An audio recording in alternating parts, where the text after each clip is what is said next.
Good Tuesday morning, everyone, and thanks for joining us. From the Ohio AgNet, the voice you know at the News You Trust studio, sponsored by BASF and Beltima Fungicide, the proven #1 for the toughest corn diseases with long-lasting residual when you need to be confident your fungicide will perform. I'm Joe Everett with today's Farm News.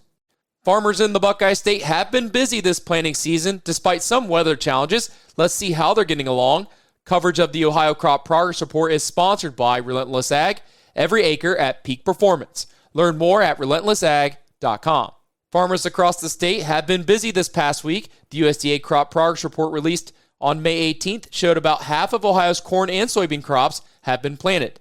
The report showed that 52% of Ohio's corn is planted, well above the 5-year average of 40%, and that is up from 37% from last week. Corn emerged was reported at 27%.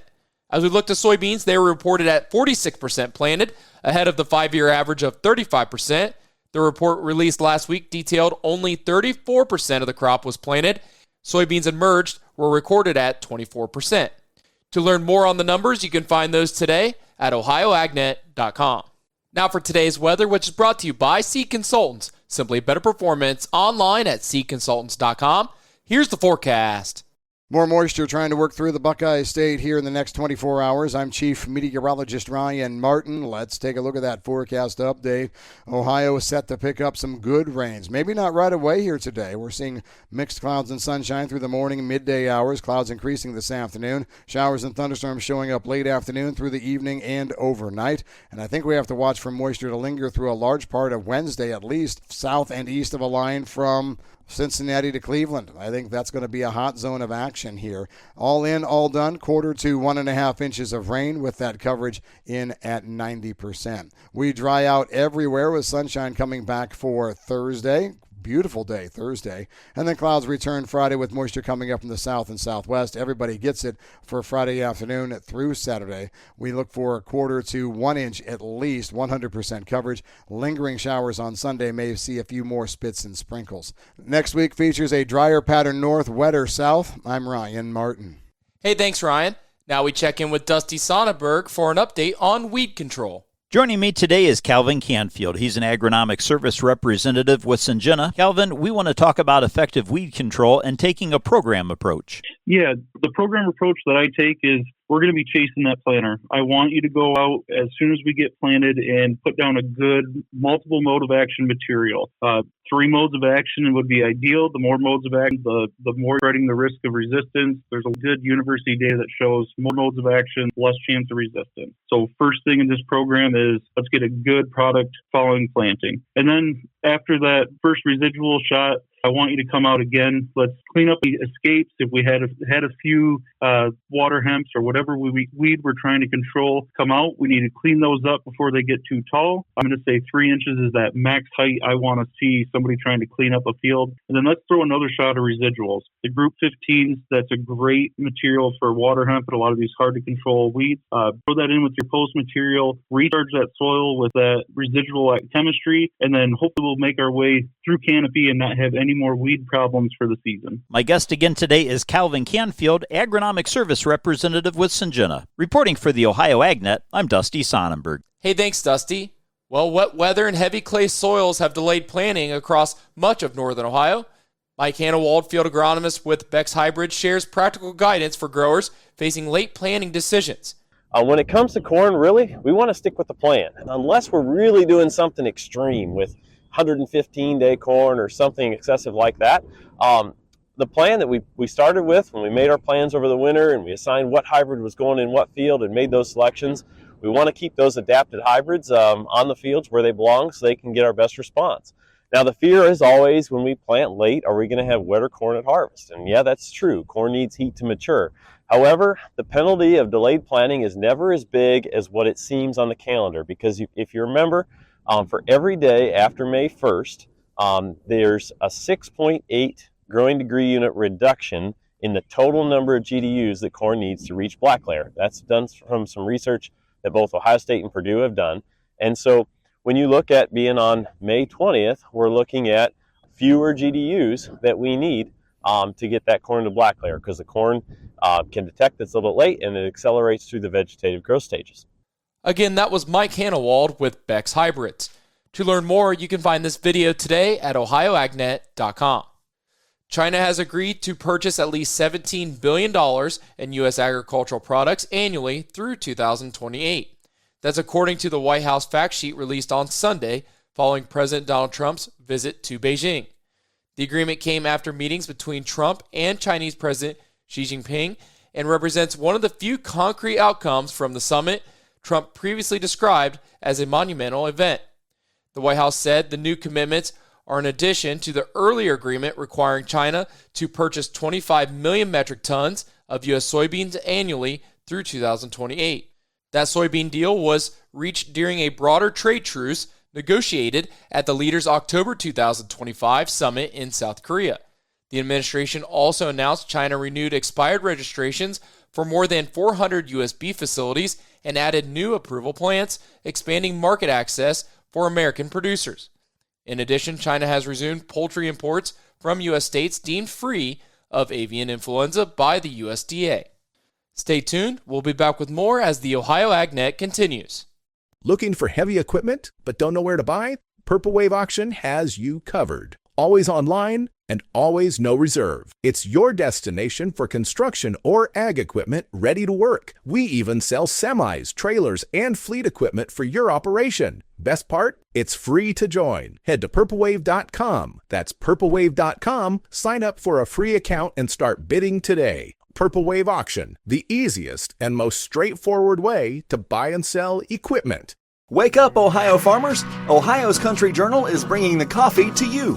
We're stopping by rural coffee shops, diners, and your favorite morning gathering spots across the state. And while we're there, the first 25 folks through the door get a free cup of coffee, a limited edition Ohio's Country Journal mug, and the latest issue of OCJ, all on us. Want us to visit your hometown hangout? Head to ocj.com/coffee shop and sign up your local spot today. Brought to you by Leist Mercantile and Ohio's Country Journal, your source for Ohio farm news.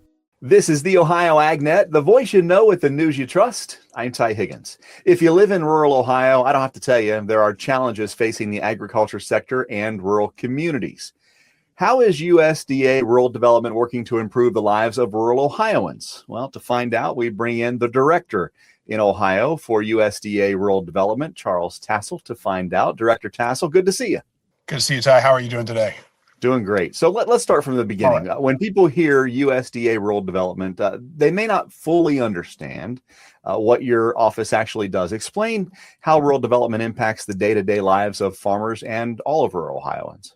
It's interesting you make that point because I was actually at one of the Farm Bureau county policy meetings, and the first question was, wait a second, rural development, what exactly are you developing here? And part of the response, I answered the young lady and I said, you mentioned about having your children available to be with you on the farm or to be able to come out and be able to work in the community.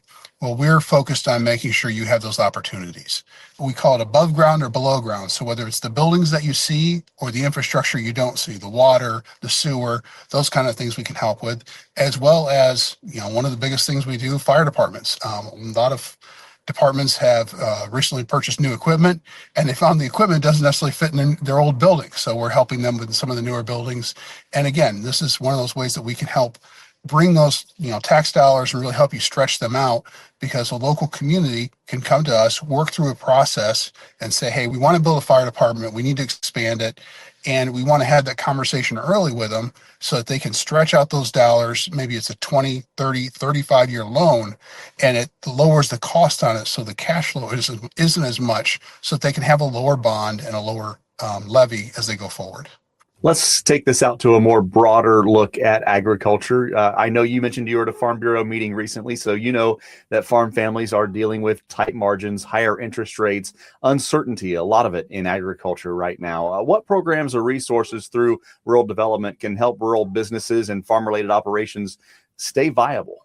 Well, there's a couple of things. So one of the things we really kind of encourage is the local banks in your communities work with us. Reach out to rural development.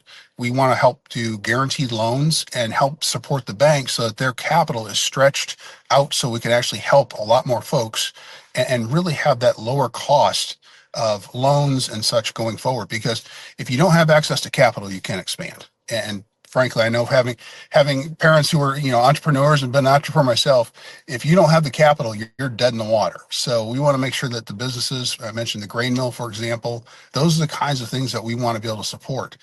Additionally, when it comes to the farm side of things and really focusing on exporting, that is a top issue, making sure that there is a open market and that, frankly, around the world, there have been tariffs against us for quite a long time and limiting what our people can do. We really want to make sure that the world is opened up so that, and again, being a Farm Bureau member myself, not to promote them overly much on this, but one of those things is like, that's a key piece, making sure that we have accessibility to the world, because even as there was a recent trip to Japan, I believe it was Vietnam, South Korea, and one of the discussion points was soybeans. They want our soybeans, and Ohio has some of the best soybeans out there.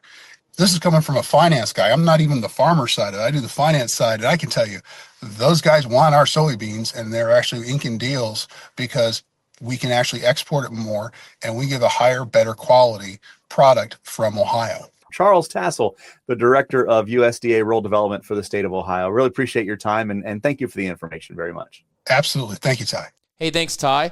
Stay tuned. We'll be back with more as the Ohio AgNet continues.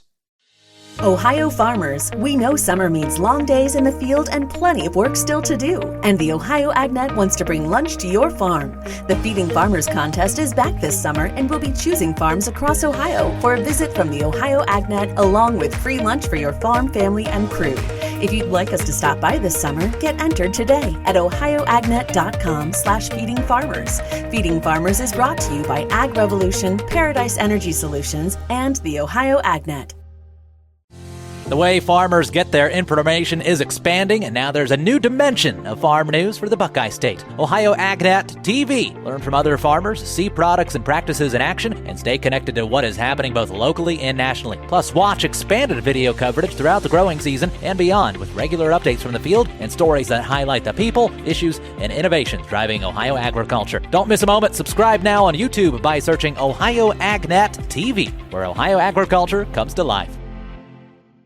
Now let's look at today's market analysis, which is brought to you by the Louis Dreyfus Company. Excited to bring the brand new soybean crush facility to Upper Sandusky? Learn more about marketing your soybeans with LDC at 574-566-2113. Here's Ryan Martin.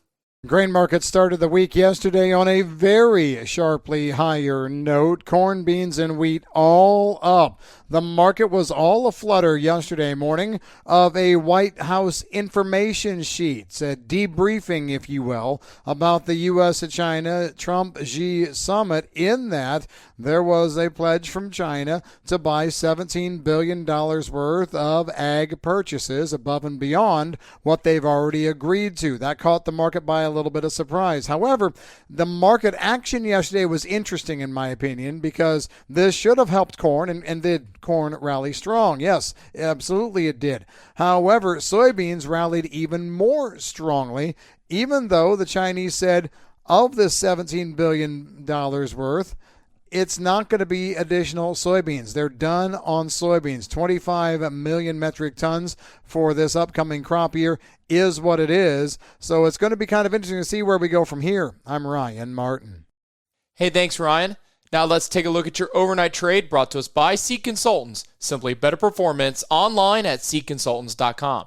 July corn trading up 1.5 to 478.5. September corn 483 1/4, up a penny. As we turn to soybeans, July 1214.5, up 1.5. August soybeans 1212.5, up 1.5. And July wheat 670, up 5.5. And September wheat 682.5, up 4 3/4. As we look at livestock from yesterday's close, June live cattle 253.37, down 52 cents. August live cattle 247.15, down 77 cents. As we turn to lean hogs, June 98.52, down 22 cents. July lean hogs 102.75, down 60 cents. August feeder cattle 358.85, down $2.60, and September feeder cattle 356.20, down $2.97. For all the latest agricultural news, markets, and weather, you can always find those today at ohioagnet.com. Thanks for joining us, and continue to be safe out there this planting season. I'm Joe Everett, and you're listening to the Ohio AgNet